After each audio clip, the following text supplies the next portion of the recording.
Leo mmoja mranga mfano walo. Ola uduma fale foi la baba por sifia fa afkai. Naru.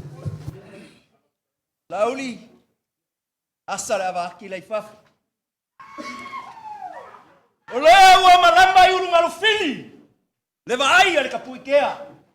Ai lao ma wale ayo sababa. Afai halu le asole ngai o kala kuisa mau ipa ia mama malu ole kayau le anga o ya yaso ele la waso ele maua ngofi aso fa penge kawanga mako wia la mama ko kala le anga ole wa mapu e poe kesa yesi kabi o mako kala ngole le abalea lola wa mamalu le kafangu le kala lea leanga o paia ora lokea ole malae fai kau ia Samoa ai sea ole malae nga malele ai le mali koa uri au pupu a fongo le fari kwa masanga Samoa ako sanga para laua sanga le ai laua sanga le vai maunga e mali ao mamua ola waba ale wa faku wa imaile ali iyo le kayao wa fia maila wa fionga ile ngofo wa fia maila wa fionga le kuria pupu ole fafonga ole ala kaua ai ala falafa kunga ole mali koa ole kuya kuwa aka ngoi le mali koa ole sao papa fai kau le vai kamuso ali e fai kau le ngako ai kele le wa pupu ile kala le ile fio mai ole fa foku kupu mal fa foku ali ole afionga ile kuria pupu ole coffee fa ia mai le fui ngako coffee mai le langi ke ku lai mai kausile ngu ole ainga pui le kala le lei ngaluenga le ku walangi fe kali ia pui a kopu le ngai kayao ilo masami la kea male huku ngasopo aisea kaoko lua kai mama kile fainga au kala ipa ia farmalo lea wa fio mai la wa fionga ile pale mia filifilia o Samoa e ui lava o oe le makai o le mungai suafa faka fa bangongi o kausala aya kiuro ile vasaloloa male la lolangi yako o la wa fionga le kama fa sau la inga sa kupua male inga sa malikoa e fa me melo yai upu mamalu le farko yo mai la wa fionga le kama le aku la usunga ile la auli le mariko kai ale vai le kai au le afio mai la fionga ya ko faiongo ole makuo ole kumalo e ke afio ilo mbala fongo i farfa e ke e fo ilo mokai pako ia la mu ai ala falafa kunga o la fionga ole kama kungo le fa e fio mai la fionga le awe fionga ya as ole mamalu lava leo la fio ai ngai kon e pola pui e la uanga kama pua mangong ya mang papel go foi kwa inga ya fuaka mangafa afayo ke kala ngoa imalayo le kala lele maka ngiu fe ngai maleaka wasala ole malai fa menga malale ai le maliakoa Samoa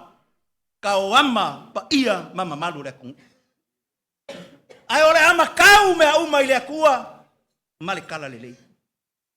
wa mamalu la so le susu mai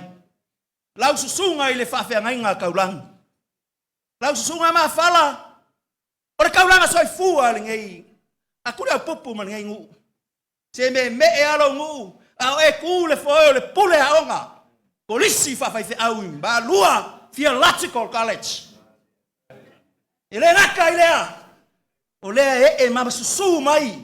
Le mamalu la fa ngalu nga pa ia le ku ngai ku le ai. Puli au popo, muri anga. Olo ko kala fa auko. Ya ku mamao. Te lava kafa. Masamoa olo ko ka wasu. Le ipu fai ole ola. Awa nia nganga mo le ku malanga fa orkanga. Sumai. Susungai fa fe ngainga. ngofo fa fe ngai ku le ai o suli ma fe oi o kuri au pupu i so se buri au mai se afifio makala mai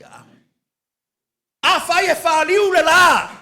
i le kala le wa fio mai la wa fionga le fonga le ala kau la wa fionga kuri au pupu sula ma ngaia pe kai ya i kauili e pale fe ngai ma le fionga le ngofo di kai au ngai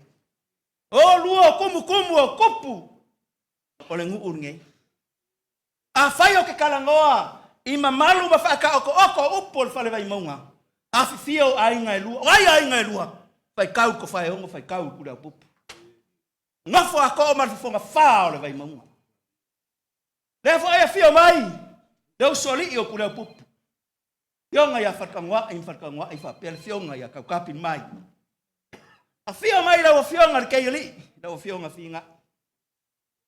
ya a fio alo kuri au pupu alo mari ko ma le makua ai wa mamalu kala luma le au ngofo ia po la unga e kausi e sunga malu kawa mamalu kawa ma le ngofo ko ainga ya kusa ma o le fai wa malu maungo fonga kia le kala le wa si mai le sa si ngaka o le fionga le ala kama la wa fionga fa ma o le fai wa fio mai le fionga le alo o le ngiu i le ku o le maunga fio mai la fionga ma fsua o le iku o le va kia mamalu malpa ia o Samoa panga fua le ma ko ngofuanga so ka kala le avala fai mai le kala inga ua ko ai ka ngur sai nga malo le kufunga male aula ile ngofo ali o le kupo mali koa ponga onga fai mai le o mali koa kalo fai wa ka ku upenga lo lu ka ku mai wa malapel falali iwa umba ko finga wa le ai lava se mea ko koe fai mai le faolo ma au ale aula mali koa so se kupu lava e kufa isimea ai ya meli leo ai mokal kupu ole kupu leo fa fakur ka ya ngei e ai lava langa ava e pe fe kalai ko foi ku mor ka ya ngei e ya le ava ku le kupu ngako kango ai la kea ol malai fa ku ngakangi ava lea nga au makuri au pupu e la vea ai le mariko ole ava ole ana wa pupu ai pa ia ile malai la kea ila mi o mai la ufionga pa pupu sa makuka la ufionga ku le pupu mal malu ka ku pa pere usua lele mal usfalo o lewa ia lu pisina wa yai la kasi wa yai foi dessa pai maki mai vas a malai wa lua afe mali lua su malima papa velole pula usamau wa fe ngaka abal ngofo abal fa fo kupu mal fa fo koli ora fionga pula pu pula jama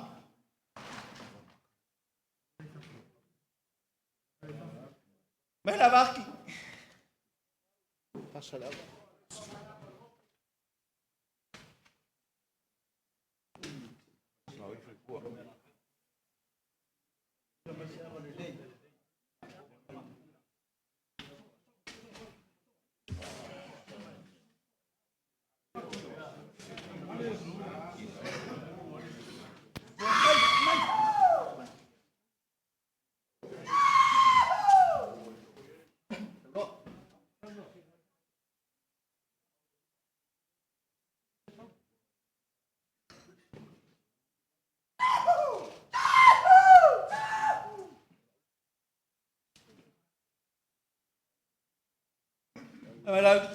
la ngaki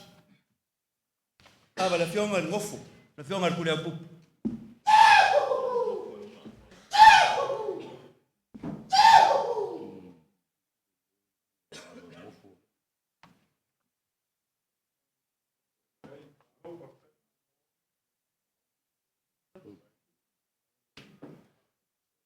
ole lu pesinga le wa la vali la fionga ngofo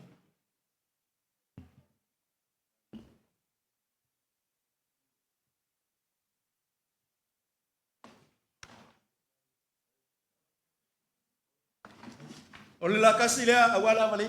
le fionga fonga la kaua ya. Ula pupu so le mangai fkaya. Ya le sa fa alo mai. Ko foi kai musola.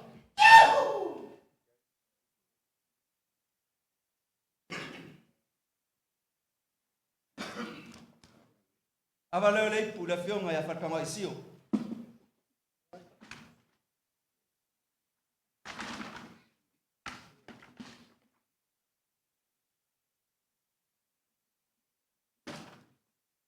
Avale pu le fionga ya fa kama ya plan.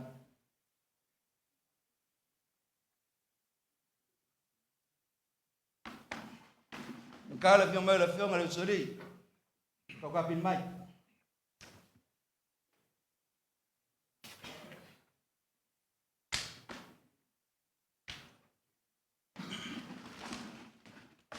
Bezinga wala vale pu le fionga le loia, ma keli.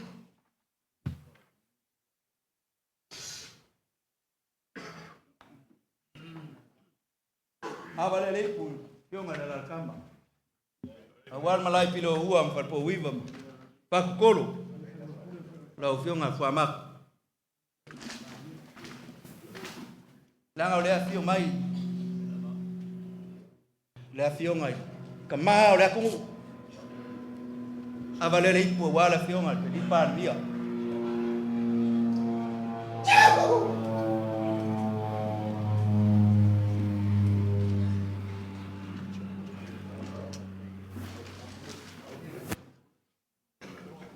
avale pu le fionga mapsua suilu sava piko ya ningimu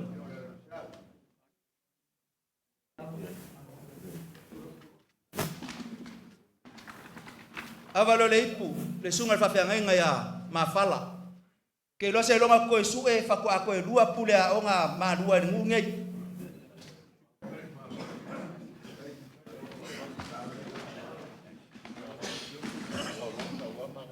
avere le ipo wa alo kuda pu sur mangaya ya fa inkar fa lo alo la ngofu fa su polia per fa soa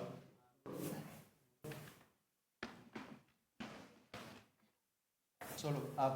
ava alo kuda pu kam mod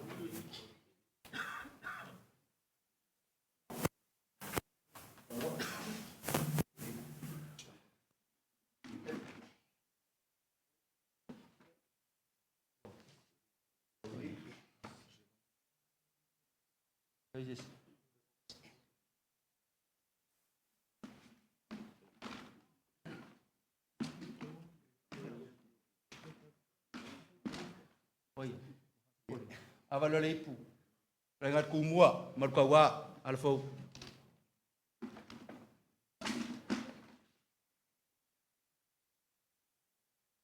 avalo le ipu markawa sidio nga aurelei markawa peng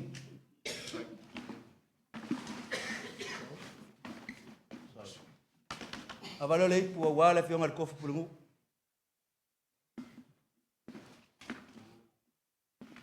le nga fa inkao le ka ko ke fa kas male ko urukaya so fa inga avale a wa poing makua ko ko fo kama na ko pai